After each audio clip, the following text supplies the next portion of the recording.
Thank you for listening to All Things Tech. And welcome back to All Things Tech. This is Conscious Chat. Tonight's program will be covering energy, the soul, human intuition, and of course the flat earth. If you're interested in hearing more shows pertaining to the paranormal and conspiracies, join us on our website at www.consciouschat.com. You can also find us on SoundCloud and YouTube by simply searching for Conscious Chat. But V is standing by, coming to us from the future. I think she's around 20 hours ahead of us, so it's the next calendar day for her. But she is with us now, so what's up, V? Go ahead and take it away. So are you flat earther too, like Sudo? No, I'm not a flat earther. And Sudo even says he's not a flat earther. Sudo says he thinks everything's multidimensional, like you create your own reality. It could be whatever shape you want, I guess. But he definitely does argue for the flat earth stuff all the time. He definitely believes in a lot of that stuff. I like the hollow earth theory, but I never got a chance to explain it to you guys. But they're just theories, man. You never know. It's an interesting story, you know. But, yeah, the hollow earth theory was more convincing to me, but I know most people don't know about that. And that, it's not black holes. That just is that the north and south pole of our planet has a hole you can go into, and basically the earth is hollow and the core is like an inner sun. And there's a lot of people that have reported that they have evidence to support that theory, but definitely not proven. Okay, that's interesting, because every time Sudo is in the channel, even in my channel, he trying so hard to convince that actually the earth is flat, but he's not a flat earther. Now that's kind of contrast everything. His argument is that ultimately on the highest level everything is energy, so you create your own reality. But really he does believe that we are on a flat plane. If you're able to go up into space and look down, it'd be just a flat world, not a globe, and that's where I differ from him. But whatever, it's just a theory. Well, yeah, I know. But look, is it another theory that is actually proven, but not to him? Well, it's just funny to listen to her having an argument. I don't know. I know, he likes to argue that one a lot. Where are you now? In Seattle, Washington. Oh, the rain city. I like rain city. Yeah, I like the rain. Our summers are nice, though. It's been like 100 degrees, a little too hot, not much rain. But yeah, for a long time, big part of the year, it's all rainy. But yeah, I don't keep up unless they're talking about something super interesting. I like weird shit, like paranormal, quantum physics, the type of shit you guys were talking about last night. So if it's not 100 degrees or if it's not summer, is it like raining like literally every day over there? No, it doesn't rain every day. It's like fucking just cloudy for like 9 months of the year, and then it'll be like a slight drizzle, sometimes nonstop all day or whatever. But usually it's just pretty cloudy. It never even rains hard. It's just a nonstop drizzle. It doesn't really go away. I love cloudy. Wow, lucky you to be there. You're funny. Yeah, not too many people would say that, but I like it. But wait, you talking about paranormal things last night? When? And where?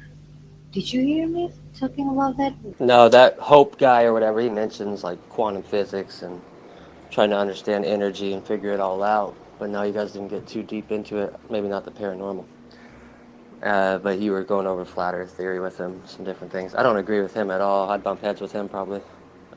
I have like opposite opinion. He's like, I don't agree, or he said he doesn't believe in extraterrestrial shit and all sorts of stuff. But it's all good. Can't all think the same way, like you said. Oh, that is Andrew. His name is Andrew. I'm not into that space thing so much, but I just love the way it looks.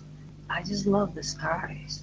But most of all, Andrew is very rarely talking about space. I think he also doesn't have interest too much on that.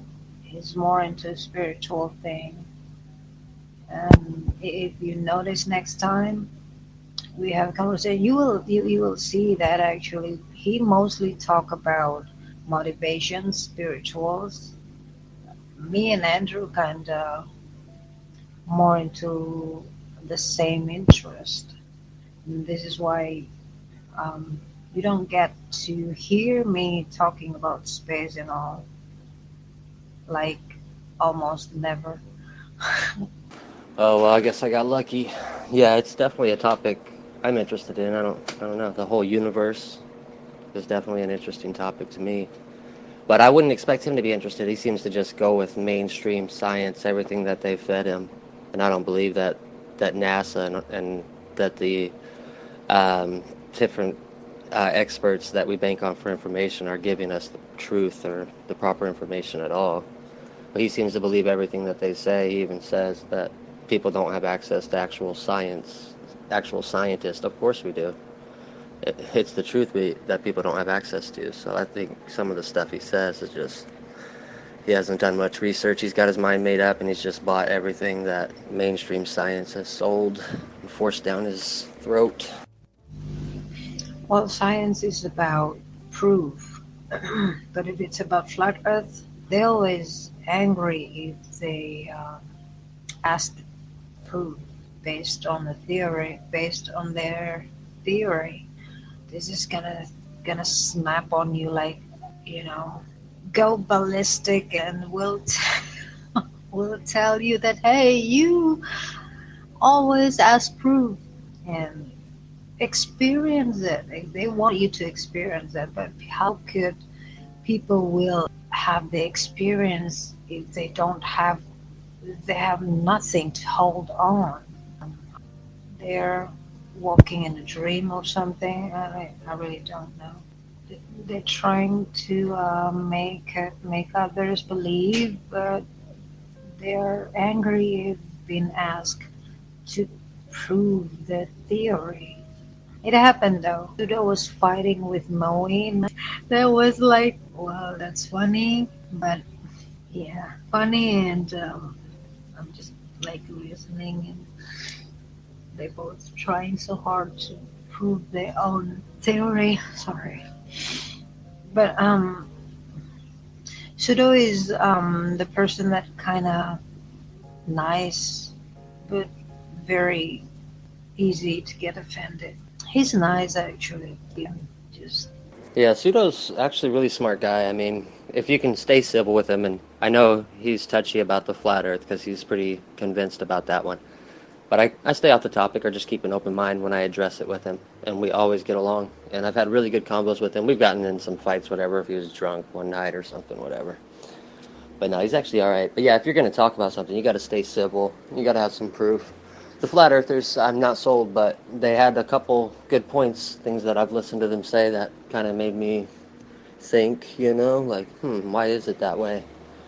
Kind of like the moon, how you can see the moon and the sun in the sky at the same time, but it's supposed to be the Earth's shadow on the moon. Certain things like that they make you think about that are kind of interesting. But you're not interested in space at all, so what do you care, right? not that I'm not interested. I'm not into it. I am interested, but not into it because most of the time I deal with the non-space thing, and that's my brain was focused on non-space things. It's part of my life, part of my daily life, part of my what I experience the most. Those non-space things that actually I experience the most. The spiritual things is actually happening um, most of the time in my daily life, and that is why I'm not learning into space a lot because of that. But I am interesting. I'm interested in listening people talk about it. I'm just not learning the space and everything. Maybe the concept of the universe of people that like to talk about space is different from, because for me universe is not the universe that most people see, like the sky, the outside of the planets, and all that contains, they call it universe. For me, Universe is not all about that. It's much grander than just that. But fairly, it's actually the universe is actually in each of us. I know it sounds weird. Universe. Like I said, I don't know if you heard me when I say universe is just my universe from head to toe. What contents in me is the universe. What's in you is actually the same. See, we both seeing the universe in a different way, different concept. Yeah, I agree on an energetic level that, you're connected with the entire universe or even maybe are it. And I agree, and spirituality is an interesting topic, definitely. Um, do you know much about the law of attraction? Have you ever researched that? You don't believe that what you think about, you bring about, that you create your own reality? No, I did not say. I did not say anything about it yet. I only said that I have not done any research of that, but I know the concept. It's law of attraction is a mind power. Oh, I'm sorry. Yeah, I see what you mean. Yeah, absolutely. Um, it's an interesting topic. It ties in with spirituality a little bit about how everything is energy and how you can work with that energy. That's one thing me and Sudo talk about a lot that we agree on is the law of attraction. There's people like Abraham Hicks out there who give a lot of good information on it. Or if you've ever read The Secret by Rhonda Byrne, that's a really good book about it. The Secret is what put me onto it, and that information made a difference for me. It's pretty good info. The thing is, what you think it is not always going to happen. That is still mind-boggling about it because when I heard a lot of theory is like just like you said, what you think is you create your own reality. But I see also on the other side how many people already create their own reality and they just be so sure that it's actually gonna happen and it failed and it never happened. It's not. Maybe some people will, oh, it is because you're not sure, it is because you still have doubts. It can be that too, but I've seen a lot of people that have no doubts at all, and they will get disappointed big time because of that, because they are so sure of what they're creating is really going to happen. But what happened was the opposite. So, yeah, and that come to my not my conclusion. It's just my thinking. Like, okay, the law of attraction is not always work. So I don't know what's the cause of it. Like I said, I don't do research on it, but I've seen lots of people also fail on that too. Yeah, I understand. That will lead you to think that. Hopefully, you don't conclude that and just write it off. But, because you really don't know how much faith someone had, and very few people have unwavering faith in anything. So at any point in time, they could have lost faith in themselves or their idea, or they could have believed what someone else said that didn't believe in their idea. They might have had toxic people around them that don't believe in them, and it was just impossible to succeed around such negativity. You never know, man. Every person, every individual is different. But yeah, just don't write it off because you never know, and it does seem to work. And I know a lot of people who do really well off of having this knowledge. You also have to have definiteness of purpose and really know what you're aiming for. You know, and that's another thing people lack. They don't really know what they want. And if they did, that would help. They'd start to head that way. Yeah, this is why instead of relying on law of attraction, I'm mostly relying on my intuition. And the intuition actually never failed me. So if my intuition gonna doubt it, I know it's not gonna happen. But if my intuition very strong about it, I know it's happening. Yeah, I think relying on your intuition is how you work with the law of attraction because inside, If you're going into a place that's bad energy, you don't feel right about it, you probably aren't meant to. And you're going to, through your intuition, you're going to stay in the right place for you. And you're going to go down the right path as long as you follow your own intuition. So I'd say it's one and the same.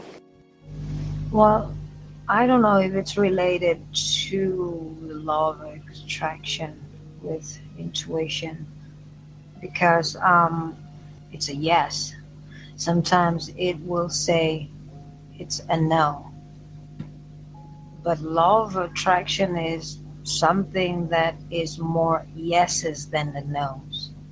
If I want to make my own reality, I don't know how to because it's part of law of attraction, right? But intuition, that's not how intuition works. Intuition is just giving you the inside thought, more like final confirmation if you follow it, if you listen to it. But, well, at least that's how I see it. That's how it works to me. Because sometimes my intuition said no, it won't happen, and it won't happen for real. It's not me creating it, but my intuition actually telling me what's gonna happen without me intentionally creating my own reality. Yeah, I think it's just telling you, if you have an idea about something and you feel it's not going to work out, then maybe that idea just doesn't resonate with you. And so, you know what I mean? It's not the right path for you. But yeah, I guess, intuition definitely is its own thing. It's not exactly the same as law of attraction. Law of attraction covers things that you might not cover if you're just talking about intuition. But I do think intuition is helpful. You want to go with whatever feels right. If something doesn't feel right, you're probably better off not going in that direction. Yep. It is just, I don't know, my intuition, that's the best tool for me so far. There would be numerous times too that I would not listen to it, and it will disappointed me. I would blame myself. Why didn't I listen to it? Just being a human. Actually, I'm really curious about that law of attraction. Why? About, I don't know, about it, like Abraham Hicks or anybody else in the millennium era. I have this big question. Those people who really go with law of attraction, don't they ever experience failures at all? If they really create their own reality, they're supposed to be having a life or having, be a person that they want to be. Don't they have failures at all? Like, yeah, you know what I mean. Because if you create your own reality, you're supposed to create the perfection of your life or be a perfect human. That will not make sense to me because I know that they have flaws and failures, even though they're already living a life in a love of attraction. Yeah, they definitely haven't mastered it, and they don't know everything about it for sure. If they did, life would be like a dream state for them, and instantly they'd have their Ferrari and they'd be on the coast of Costa Rica or wherever, instantly, whatever they want, instant manifestation, and they don't do that. But maybe it's because people haven't worked with this knowledge for very long, so right now it's a slow process for us while we just get started doing this kind of work, And it could be hard to even notice any results at all, especially when you're just starting out and don't really know what you're doing. But as you get better with it, it starts to work easier and better for you, to the point where you almost could get to that point where if you want a Ferrari in Paris, it wouldn't be hard to arrange that outcome, And, yeah, but they definitely haven't mastered it. They don't know, they're not the masters of the universe, They still deal with physical reality just like anybody else. But they do think they're onto something, and I've seen it definitely have positive results for me. Nobody is being a master of the universe. Every living thing, every human being, and every other living thing, animals, plants, every living thing is only a student of the universe. Nobody is going to master the universe. ever. I hope not. We learn things, and I don't think we would stop learning until the last breath. Too many, too many, too many, and too many unanswered things. Too little time to learn everything. So, how old is old? Like 50, 40, 80. Yeah, it's up to you, I guess. If you're 16 years old, then you'll probably think 30's old. But if you're 30 years old, you probably don't. But yeah, depends on the individual. I've heard 16-year-old kids call me old before. So who knows? That's funny. Yeah, but I don't feel old at all. I tend to forget, like, and this is real. Like when friends or my as for my age, I was like counting at first. Oh, okay, wait, how old I am this year, and they're laughing at me. Oh my God, you don't even know your age. I don't even care about the numbers, and I have to count. Okay, I was born in here. I was born at this year. How old I am now, and it's it's funny for them to look at me with this strange expression and counting the numbers and I really, I usually don't remember exactly because I'm not really thinking about the numbers like, whoa, how old I am today. Yeah, I lose track too.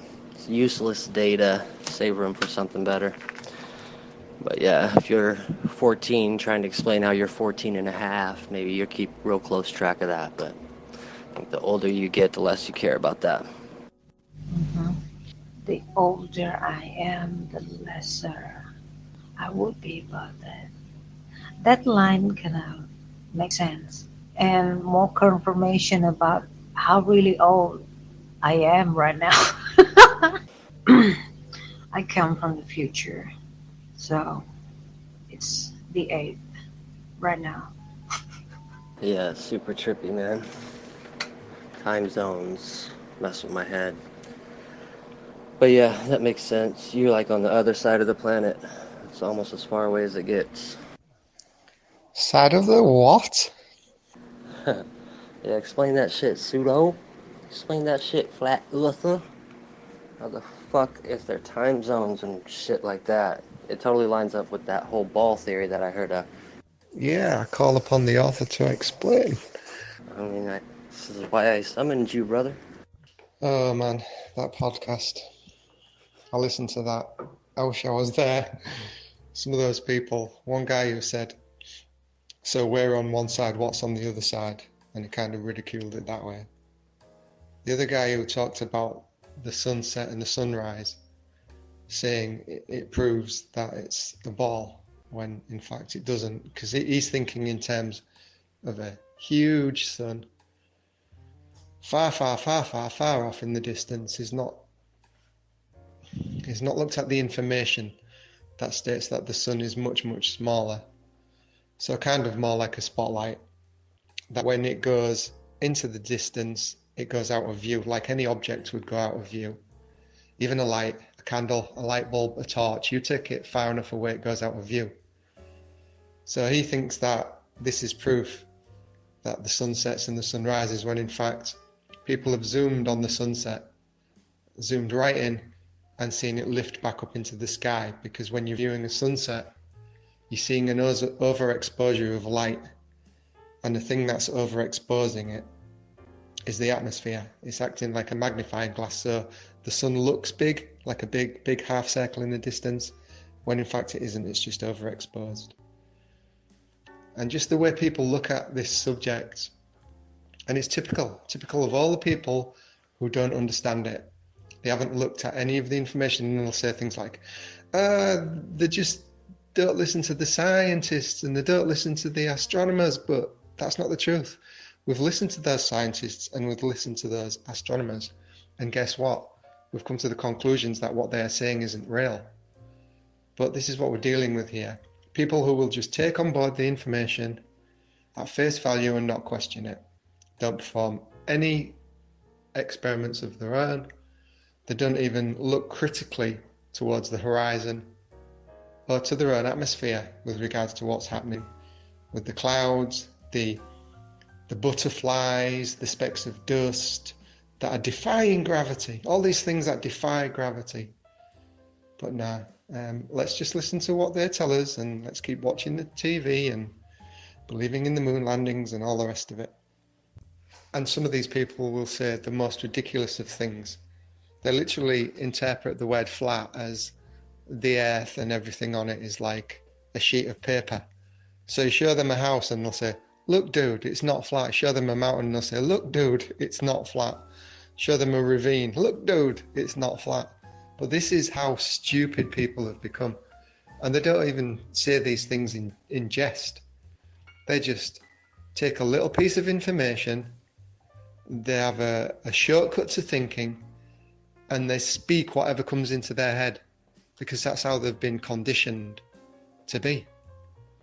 How many people can actually think about a subject without, especially the flat earth subject, without writing it off or ridiculing it?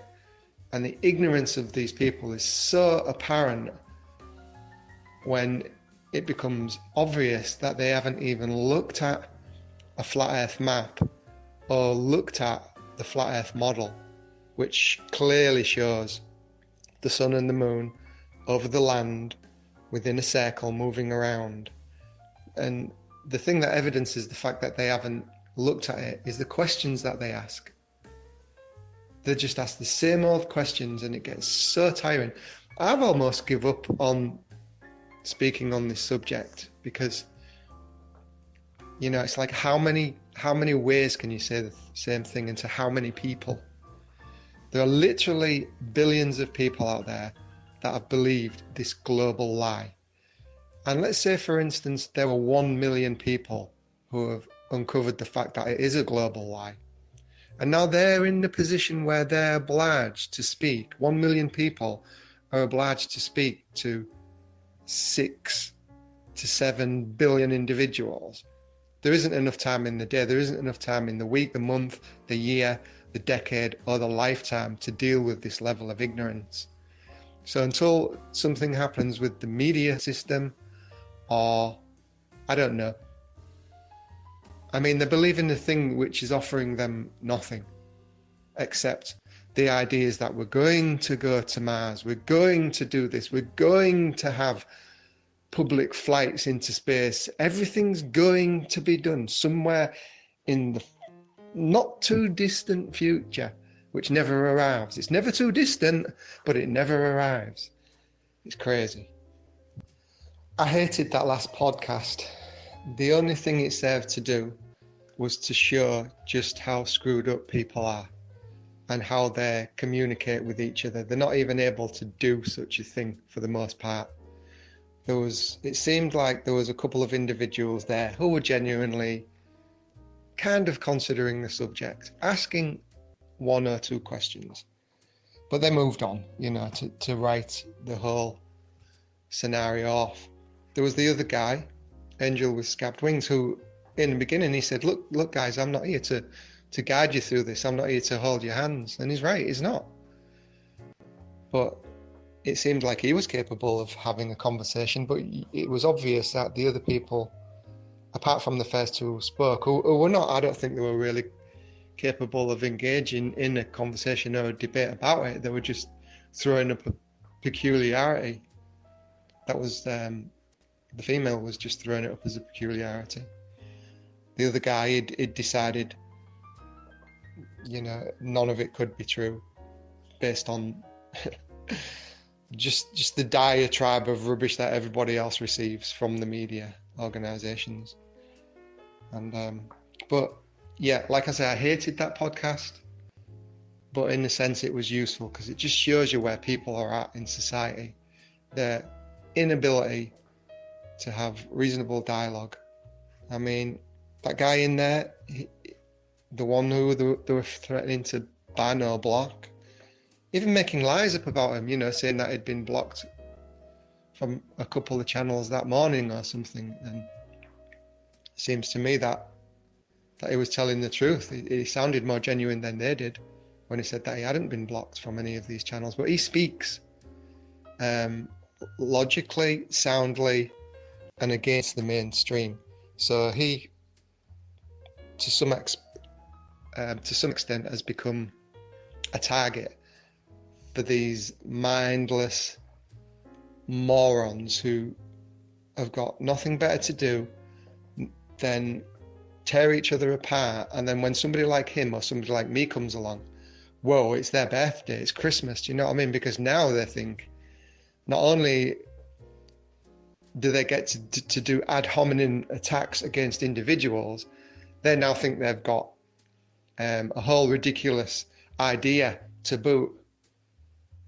And it just allows those kinds of people to go full throttle in what they do day after day.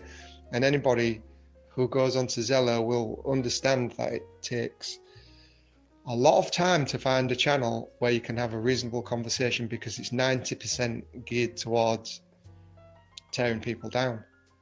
And maybe it's fighting a losing battle to even be in that place to try and discuss these kinds of subjects with those kinds of people. But now and again, you do come across an individual who is also realizing things are not what they seem, you know? And it's one of those slowly but surely things. Will people ever reach a critical mass of understanding? Probably not. Not unless something happens that really gets in the way of the lie. And I can't see how that would surface. I can't see someone like NASA coming out and saying, look, sorry folks, we didn't really mean to do it, but we got caught up in the space race thing and the idea of getting to space before everybody else. We were just on a bravado trip, and we decided to drag all of you people along with us, rather than just come out into the open and admit our own lack of understanding about our environment, our lack of ability to go into this place called space, and just to be open and honest with the people. But the chances of that are your guess is as good as mine. And then, as you pointed out, people have different ideas, because you mentioned the hollow earth theory, and they're like, the what? Well, yeah, folks, there are many people out there who don't believe that the earth is a spinning ball. And it's not just the flat earthers. There is no evidence that the earth is a spinning ball. It's all media manipulation. It's all smoke and mirrors. And the fact that there are various groups out there, and the fact that people are not even aware that these groups exist, is a clear indication that nobody knows how many people are actually doubting this spinning ball model. Because, so we've got flat earth on one side, we've got hollow earth on another. I personally believe it's a dimensional experience, so there's 3 sets of opinions, and there are probably many more. So when you add all these divergent opinions about the earth, and then if you were to contemplate those against the people who truly think about a subject, even the ball earthers, I mean, they've just blindly accepted information. But among those ball earthers, there will be people who are convinced that it is a ball because they've actually given thought to it. All right, they've thought in a certain way, just like they claim everybody else is thinking in a certain way. But if you was to count up those people who actually think about the ball earth, and then all of the people who think about it not being a ball earth, I would say the scales are tipped in favour of the people who think and don't believe it's a ball earth. But it's just like manipulation, isn't it, of the media, the way things are presented, like, I don't know, like war. We're told that it's getting worse because there are so many wars all over the place, you know. But the truth is, we're being fed visions of wars all over the place. And the truth is, there are less wars now than there ever has been. But because people are seeing war on the TV, and they're becoming more aware geographically of wars in different areas, then they have the perception that there's more war, but that's not actually the reality. It's the same with the ball earth. Some people say the most ridiculous of things in response to the flat earth topic. They'll say things like, Earth must be a sphere because all of the planets are spheres, not realizing that flat earthers are not believing that the planets are even out there, let alone being spheres.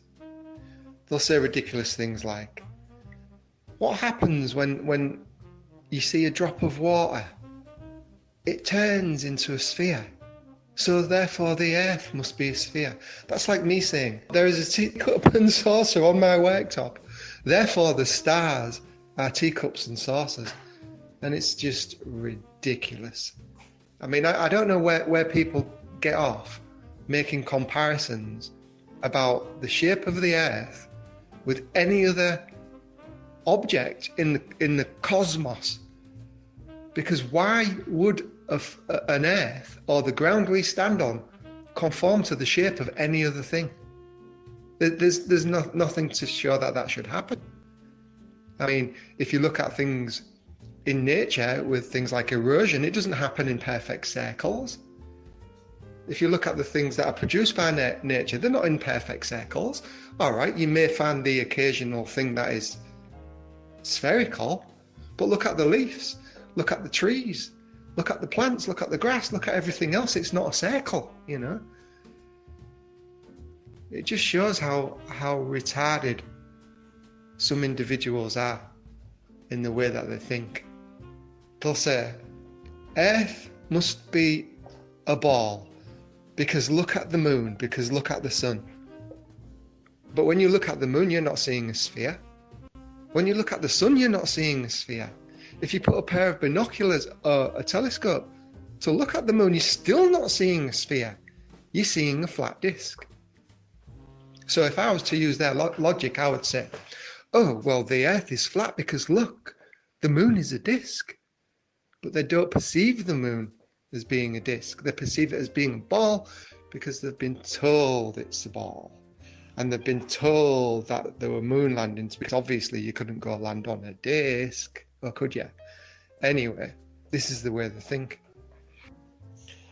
And so we have these pictures of star trails taken by cameras that are clearly fixed, because in most of these pictures you can see a tree line or a tree or something that shows you that the camera is fixed, because the tree doesn't have a trail. The tree is there, clear as day to be seen. And in the background we see these star trail circles off at, I don't know, maybe 60 degrees or whatever it is. The camera's pointing at about a 45-degree angle, but yet the camera's supposed to be on a spinning ball that spins at 1,038 miles per hour. Yet we get perfect circles up in the sky. I could understand that if we were on the top of a ball that was spinning east or west, and you was at the very top, pointing the camera directly up at the night sky. So it'd be like you were on a roundabout, right in the middle of the roundabout, and the camera's pointing directly up. So therefore, yes, you would see star trails. Without a doubt, you would see star trails. But the angle that these photographs are taken at is not that. If the Earth was spinning, you would not get perfect circle star trails. They would be like a blare straight line or a wavy line blade, depending on which direction. If your ball was spinning in front of you ahead, then the lines, the star trails, would be in front of you. As you look up, it would be like a line going as far as you could see, And then if you were to follow that line behind you, it would be a line again going as far as you could see. If you were spinning left to right, then the line would be more like a horizontal line. You know, I mean, these things are obvious. Like I say, step on a roundabout and see what happens to the things around you, you know? Those star trails prove that the backdrop is rotating in one way or another, because you could not get that picture from a spinning ball with a fixed camera. You just couldn't get it. And looks like that's all the time we have today. Thank you for listening to Conscious Chat on all things tech. If you are interested in hearing more shows pertaining to the paranormal and conspiracies, join us on our website at www.consciouschat.com. You can also find us on SoundCloud and YouTube by simply searching for Conscious Chat. Again, thank you for listening to All Things Tech.